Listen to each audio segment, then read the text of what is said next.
10 টাকারও দেয়। খিচুড়িটা একটু মাখা মাখা করেন না ভাই? এটা বুনা খিচুড়ি, নরম না হইলে খাইবো না, একটু নরম হইতে হইব, একদম চাল চাল থাকলে খাইবো না।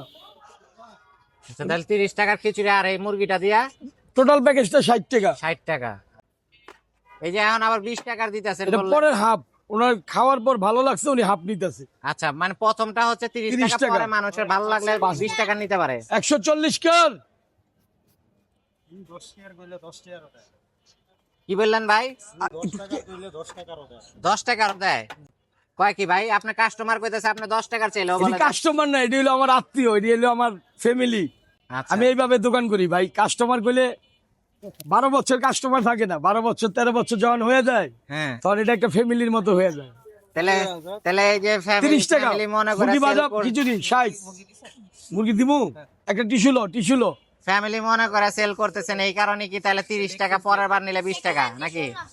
ভাই 12-13 বছর ধরে বেচি না, তুমি একসাথে এটা দিলাম উইংস। হ্যাঁ দেখতো ছোট, তুমি এই উইংসটা নাও না, এটা নাও না, আমি তোমার খারাপটা দিব কেন?